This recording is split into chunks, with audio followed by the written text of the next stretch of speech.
आज का लेक्चर है हमारा अर्थमेटिक प्रोग्रेशन पे। ठीक है। बहुत ही सिंपल टॉपिक है ना। क्वेश्चन बस थोड़े से डिफिकल्ट बनते हैं पर टॉपिक सिंपल है।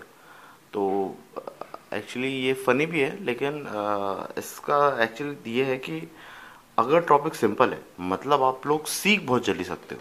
ठीक है। अगर सीखने के बाद में आपको मेथड्स और प्रॉब्लम सॉल्विंग टेक्निक्स, अगर ये चीज़ें थोड़ी बहुत पता है अच्छे से और आपने प्रैक्टिस की हुई है, डेफिनेटली ऐसे क्वेश्चन को आप क्रैक कर सकते हो। और ये चैप्टर जनरली खुद से नहीं आता है, ये चैप्टर जनरली कंबाइन होता है ना। अर्थमेटिक प्रोग्रेशन किसी और टॉपिक के साथ कंबाइन होके एक अच्छा प्रॉब्लम बना देता है। अब वो टॉपिक कुछ भी हो सकता है, वो टॉपिक नंबर सिस्टम भी हो सकता है, वो टॉपिक आपका थ्योरी ऑफ इक्वेशन मतलब कि पॉलिनोमियल्स या क्वाड्रेटिक इक्वेशन भी हो सकता है। ठीक है। ट्रिग्नोमेट्री भी हो सकता है, कैलकुलस में भी इन्वॉल्व हो सकता है। बहुत सारी चीज़ें हैं जिसमें ये टॉपिक इन्वॉल्व हो सकता है, क्योंकि बिल्कुल बेसिक अलजेब्रा का पार्ट है ना।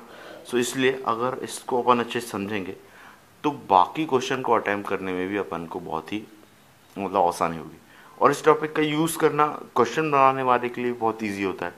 टॉपिक ईजी है, किसी एक के साथ भी कंबाइन कर दो तो क्वेश्चन डिफिकल्ट हो जाता है। ठीक है ना। तो इसलिए ये टॉपिक बहुत ही इंपॉर्टेंट है, बिल्कुल बेसिक से देखेंगे अपन इसको, है ना। स्टार्ट करते हैं। ठीक है। अब सबसे पहले स्टार्ट करने से पहले देख लेते हैं प्रोग्रेशन क्या होता है। प्रोग्रेशन मतलब कि कोई भी ऐसी सीक्वेंस जो कि एक कांस्टेंट उसमें बढ़ रही हो या मतलब पैटर्न में बढ़ रही हो, है ना। हमेशा ऐसा नहीं होता कि अगर कुछ 10-12 नंबर लिखे हुए हैं तो वो नंबर्स एक पैटर्न फॉलो कर रहे हो, पर जब पैटर्न फॉलो करते हैं तो उसको हम बोलते हैं सीक्वेंस या प्रोग्रेशन। ठीक है। तो वो कंडीशन होती है मेरी किसकी, प्रोग्रेशन की। ठीक है। अब देखिए जैसे मैंने लिख रखा है 1 2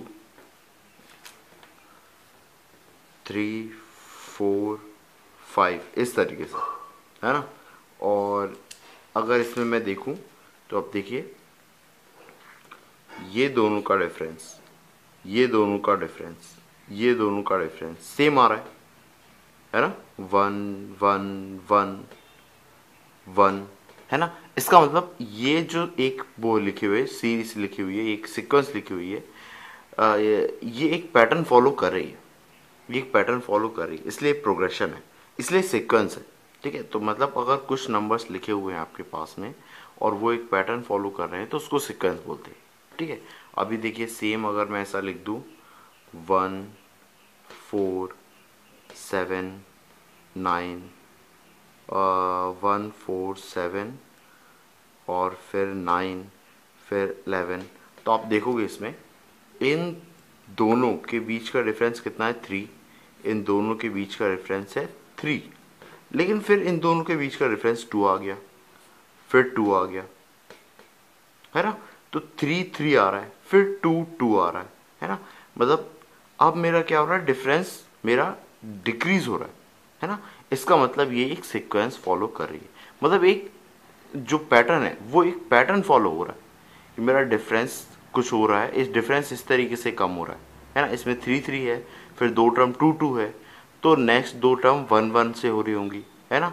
फिर डिफरेंस 0 0 आ रहा होगा, फिर -1 आ रहा होगा, है ना। इसका मतलब कि वो टर्म्स डिक्रीज हो रही होंगी, है ना। तो अभी भी क्या है, मेरा एक पैटर्न फॉलो हो रहा है, तो इसको भी क्या बोलोगे, सीक्वेंस। ठीक है। अभी यही मेरी क्या हो जाए 1 4 9 16 25 ऐसा। तो इसका मतलब देखिए ये मेरा क्या है, परफेक्ट स्क्वायर है, ये भी परफेक्ट स्क्वायर है, ये भी परफेक्ट स्क्वायर है ना। तो मेरे को पता चल रहा है कि मैं इसकी भी nth टर्म निकाल सकता हूँ। ठीक है। इसका भी मैं क्या है, nth टर्म निकाल सकता हूँ। तो nth टर्म निकाल सकता हूँ मतलब कि ये एक सीक्वेंस है, ये एक प्रोग्रेशन है ना।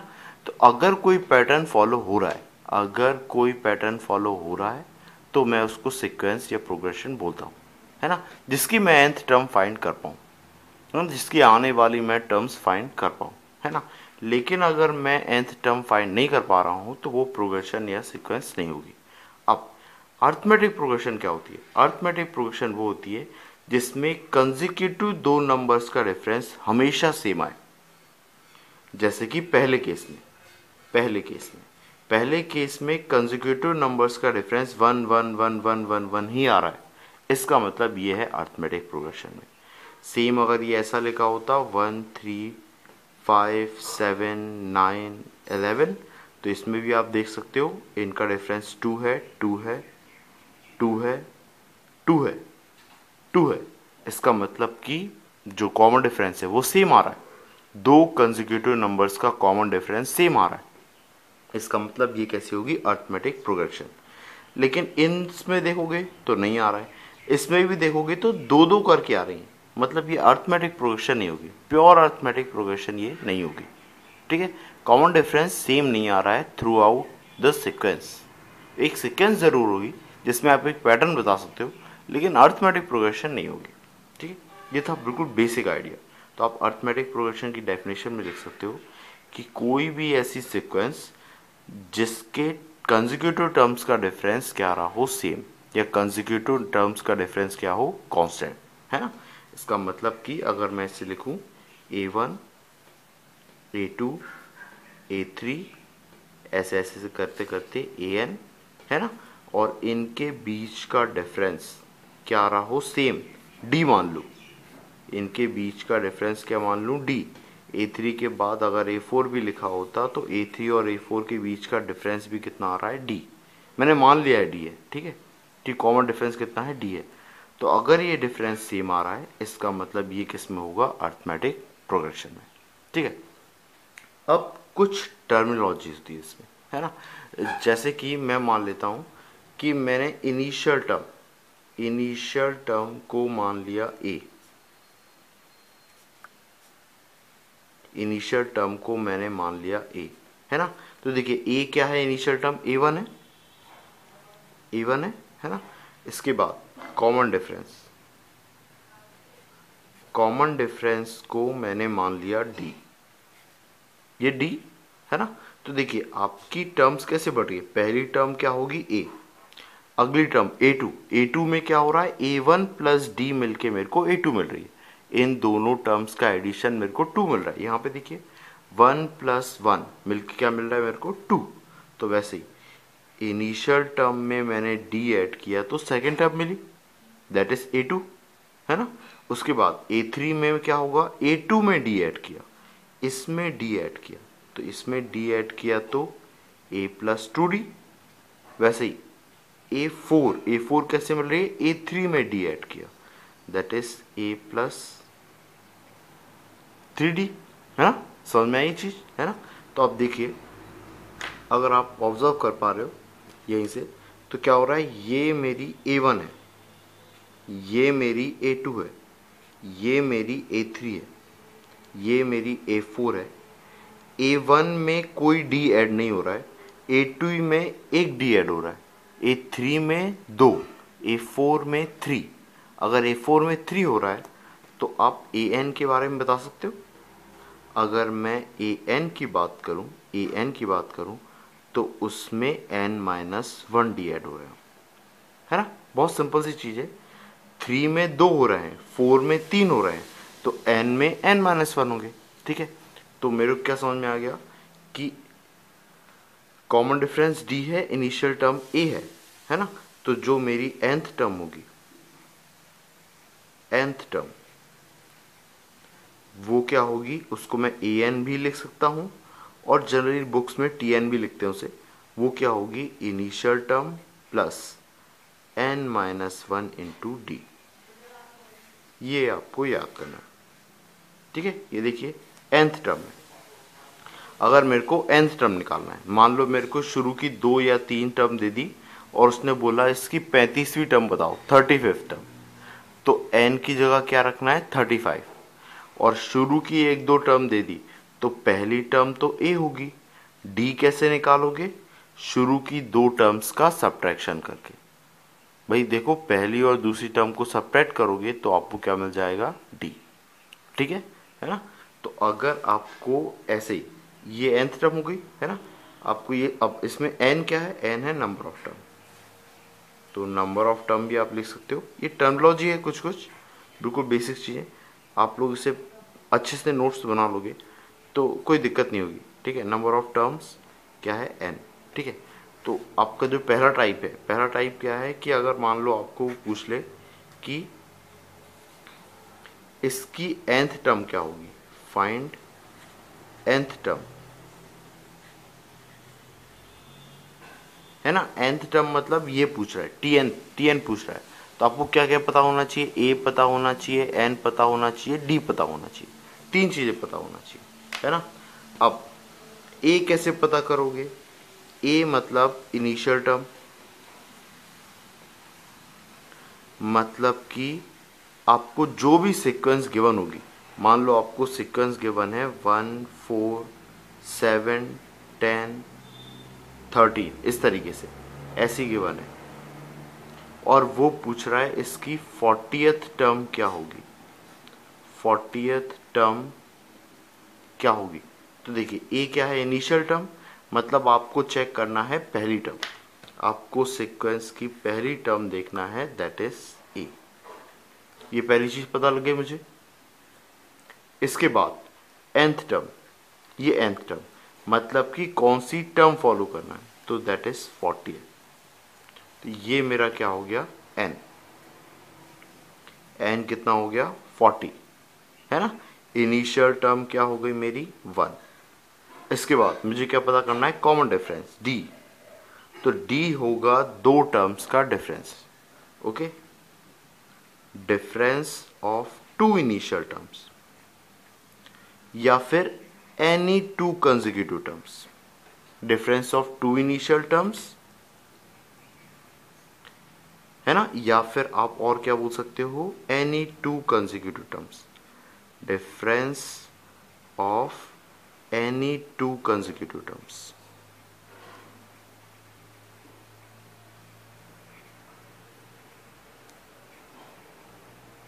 है ना। तो देखो 4 माइनस वन, 4 माइनस वन से मेरे को मिल जाएगा, है ना, ये 4 माइनस वन, तो ये कितना आ गया 3, ये क्या हो गया मेरा d। अब देखिए मुझे सब कुछ पता है, a भी पता है, n भी पता है, d भी पता है, तो मैं क्या निकाल सकता हूं इसका, tn,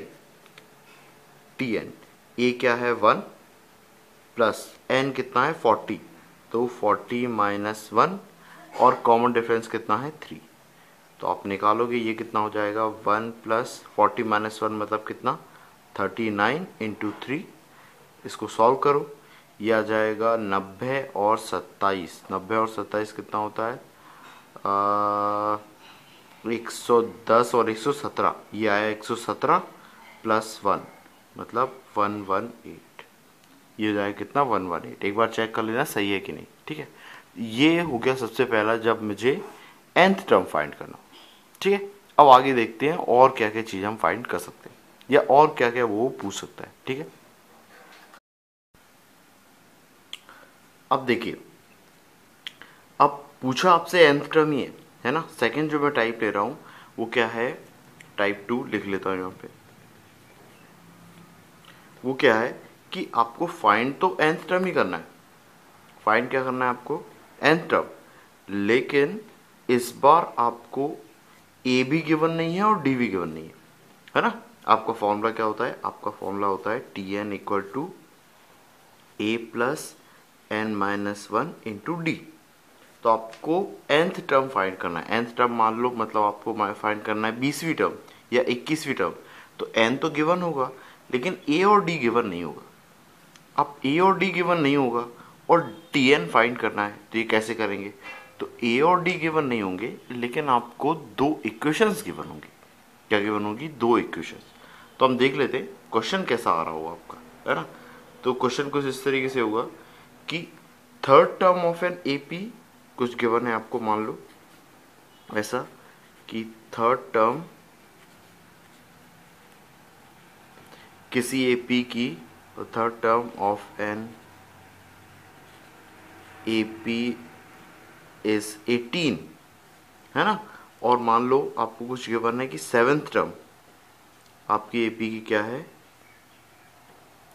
30 है मान लो, है ना। तो आपको फाइंड करना है 17th टर्म, आपको क्या फाइंड करना है 17th टर्म।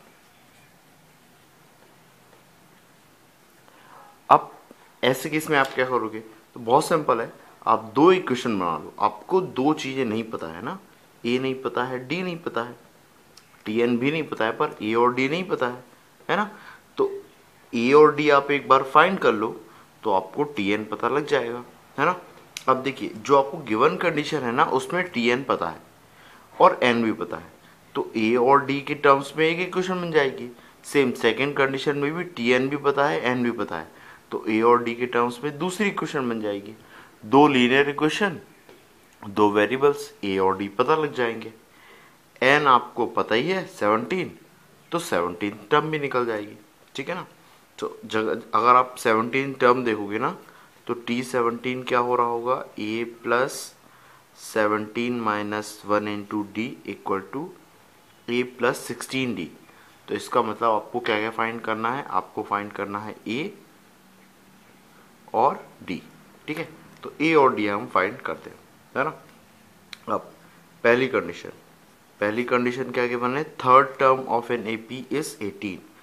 तो थर्ड टर्म 18 दी हुई है ना, ए नहीं पता है, थर्ड टर्म मतलब 3 माइनस 1 मतलब कि 2, और डी नहीं पता। ये हो गई मेरी पहली कंडीशन, है ना। ऐसे ही सेकंड कंडीशन क्या है, मेरे को सेवेंथ टर्म कितनी दे रखी है, 30। तो 30 टी एन क्या दे रखा है, 30, इनिशियल टर्म नहीं पता है, सेवेंथ टर्म मतलब n माइनस 1, n माइनस 1 मतलब 7 माइनस 1 कितना, 6d इक्वल टू ये क्या हो जाएगा 2। बस आप इसे सॉल्व कर लीजिए। आपको ये तो समझ में आया 2 कैसे आया, 6 कैसे आया। थर्ड टर्म गिवन है, तीसरी टर्म 3 माइनस 1 तो कितना आया 2। वैसे ही सेवेंथ टर्म गिवन है तो 7 माइनस 1 6 ऐसा। और टी एन मतलब 30 गिवन है, nth टर्म मतलब ये 30, ये 30 है ना। 18 मतलब nth टर्म ये 18 है ना। इन दोनों को आप सॉल्व करोगे। अब देखिए एलिमिनेट करना बहुत इजी है, सब्ट्रैक्ट कर दो। ये 30 में से 18 गया, कितना बचा 12 माइनस का, ये दोनों कैंसिल हो गए, a माइनस ए, ये आया 2 minus 6 that is minus 4d। तो यहाँ से d मेरा आ गया कितना 3। कॉमन डिफरेंस 3 है, किसी भी एक में पुट कर दो, इसमें आप पुट कर दो पहली वाली कंडीशन में, तो ये कितना आ जाएगा 18 equal to a plus 2 into 3, ये कितना 6 18 में से माइनस हुआ, 6 18 में से माइनस हुआ तो ये कितना आया 12 इक्वल टू ए। तो इनिशियल टर्म मेरे को कितनी मिल गई 12। बस अब मेरे को इसको इस वाली चीज में पुट करना है, ए और डी को, है ना। तो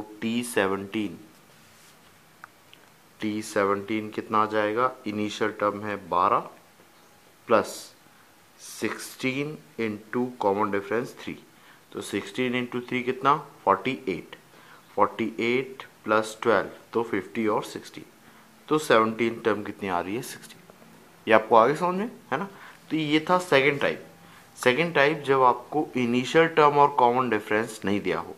जब भी ऐसा होता है तो आपको क्या गिवन होती है, 2 इक्वेशंस। आपको क्या गिवन होता है, 2 इक्वेशंस। तो आप ये नोट भी कर सकते हो, है ना, कि आपको क्या गिवन होगा, 2 इक्वेशंस, है ना, to find a and d, है ना। 2 equations to find a and b. A and d आप फाइंड करते हो, फिर उसके बाद आप अगली टर्म्स निकालते हो, ठीक है। समझ में आया, 2 इक्वेशन टाइप से दिया होता है ना। इसके बाद में और देखते हैं और क्या आपको आ सकता है, और किस तरीके का प्रॉब्लम आ सकता है, ठीक है। अब देखिए, अब क्या पूछ ले, वो बहुत ही बेसिक क्वेश्चन है कि आपसे वो पूछ ले नंबर ऑफ टर्म्स क्या होगी। एक क्वेश्चन दे दिया, how many terms are there in the AP 3711 up to 407, और वो पूछ रहा है कि इसमें नंबर ऑफ टर्म्स कितनी होंगी। अब आपको AP गिवन है, नंबर ऑफ टर्म्स बताना है, ठीक है। फॉर्मूला अगर आप देखोगे तो आपका फॉर्मूला है Tn equal to a plus n minus 1 into d. nth term, क्या nth टर्म पता है मेरे को, हाँ nth टर्म पता है, nth टर्म पता है। इनिशियल टर्म ये थी initial term. Common difference, 2 terms का डिफरेंस, कोई भी 2 एनी 2 नंबर्स 2 कंसेक्यूटिव टर्म्स का डिफरेंस देख लो वो कितना आ रहा है, 4 आ रहा है। 3 और 7 का डिफरेंस 4, 7 और 11 का डिफरेंस भी कितना, 4, इसका भी कितना आ रहा है, 4। मतलब आपको डी पता है, 3 वेरिएबल पता है, तो एन आपका निकल आएगा। ठीक है, तो ये तो सिंपल सा है।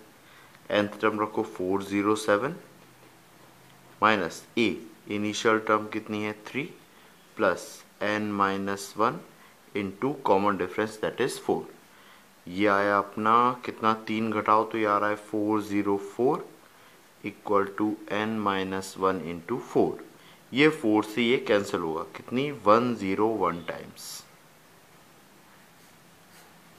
ठीक है, अब ये n माइनस 1 की वैल्यू आई है, तो n कितना हो जाएगा, n हो जाएगा माइनस 1 इधर जाएगा तो 102।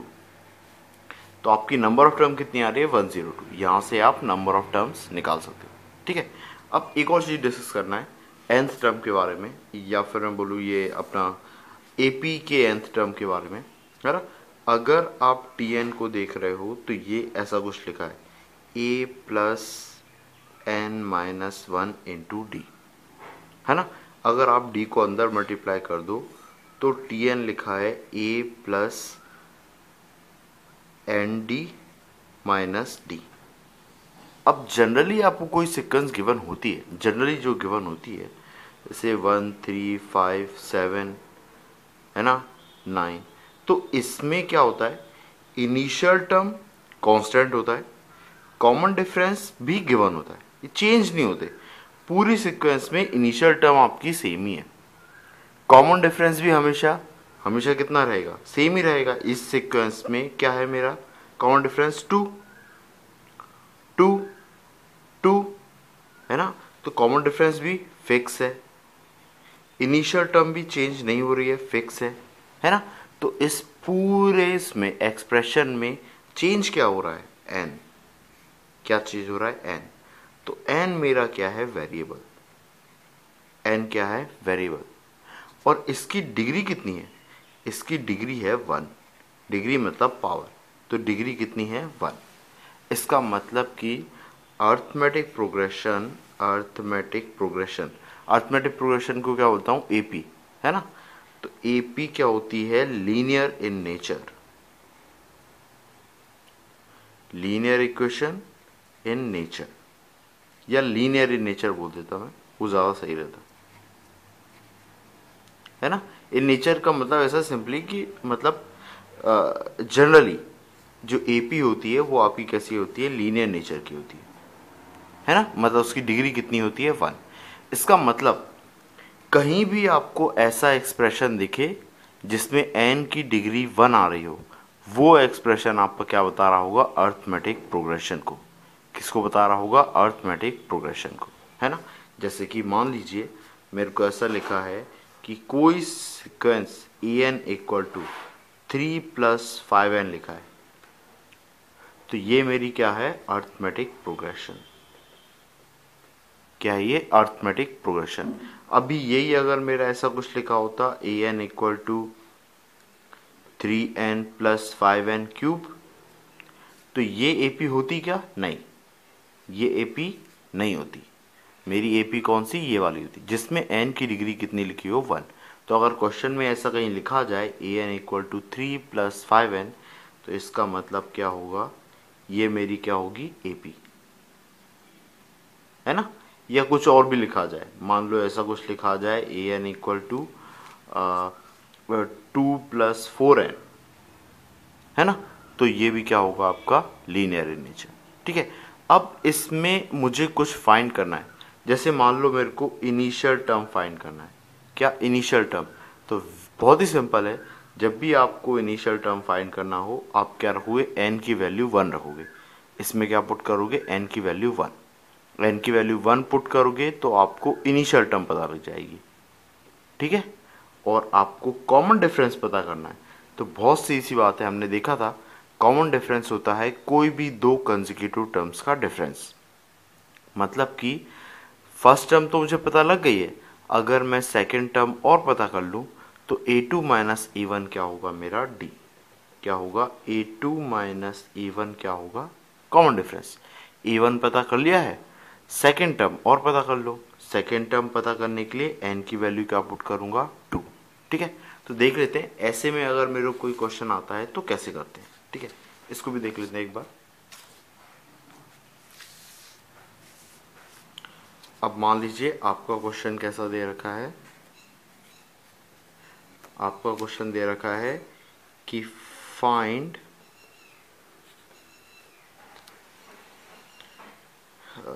ए d and 30th term of A P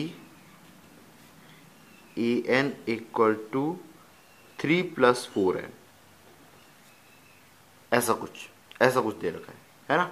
तो अगर मेरे से उसने बोला है ए डी और 30th टर्म फाइंड करने के लिए, तो ए एन है मेरा क्या 3 + 4n, मेरे को ए फाइंड करना है।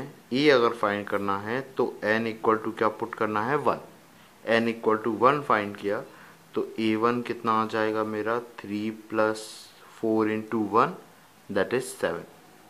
अब कॉमन डिफरेंस फाइंड करना है तो सी बात है, कॉमन डिफरेंस होता है मेरा a2 - a1, मतलब मुझे क्या फाइंड करना है a2, तो मैं n इक्वल टू क्या पुट करूंगा 2, इससे मेरे को मिलेगा a2 कितना होगा n2 पुट करो, n2 पुट करने पे मिल रहा है 3 + 4 × 2 दैट इज ये 8 + 3 कितना 8 + 3 होता है 11। अब d क्या होता है a2 - a1, तो a2 कितना है 11 माइनस a1 कितना है 7, तो ये कितना आ गया 11 - 7 दैट इज 4, तो d मेरे को 4 पता लगी। अब मेरे को बोल रहा है 30th टर्म, तो ये तो बहुत सिंपल है, मतलब n की वैल्यू क्या पुट करना है इसमें 30, तो आपको a30 मिल जाएगा। a30 कैसे मिलेगा, 30 रख दो तो ये आ रहा है 3 + 4 × 30, तो ये कितना आ जाएगा 4 × 3 120 + 3 123, ये भी पता कर लिया है ना। अब अगर वो बोलता कि AP बनाओ, फाइंड AP, इसी के आगे क्वेश्चन होता, इसी के आगे फाइंड गिवन AP, ठीक है। तो AP बनाने के लिए मेरे को दो चीजों की जरूरत होती है, A और D, इनिशियल टर्म और कॉमन डिफरेंस। अगर मेरे को इनिशियल टर्म और कॉमन डिफरेंस पता है तो मैं AP बना सकता हूँ जोड़ के। इनिशियल टर्म मेरे को पता लगी 7, ये आएगा 7, इसमें D ऐड कर दूं मतलब कितना 4 ऐड कर दूं तो अगली टर्म आ जाएगी 11, 4 और ऐड कर दूं तो 15, 4 और ऐड कर दूं तो 19, 4 और ऐड कर दूं 23, ऐसे करके जाता रहेगा। ठीक है, होपफुली आपको समझ में आई हुई चीज़ है ना। सो ये आपकी AP भी बन गई है ना। तो जब भी आपको ऐसा कुछ गिवन हो आपको ध्यान रखना है ये AP है ना, और ये AP है तो मुझे AD अगर कुछ फाइंड करना है ना, तो आप इस तरीके से कर सकते हो। n की वैल्यू 1 पुट करो तो इनिशियल टर्म, D फाइंड करना है तो n की वैल्यू 2 पुट करो A2 मिलेगा, और A2 - A1 क्या होता है कॉमन डिफरेंस, दो कंसेक्यूटिव टर्म्स का रेफरेंस कॉमन डिफरेंस, दो कंसेक्यूटिव टर्म्स आप कोई सी भी ले सकते हो। ठीक है, ओके।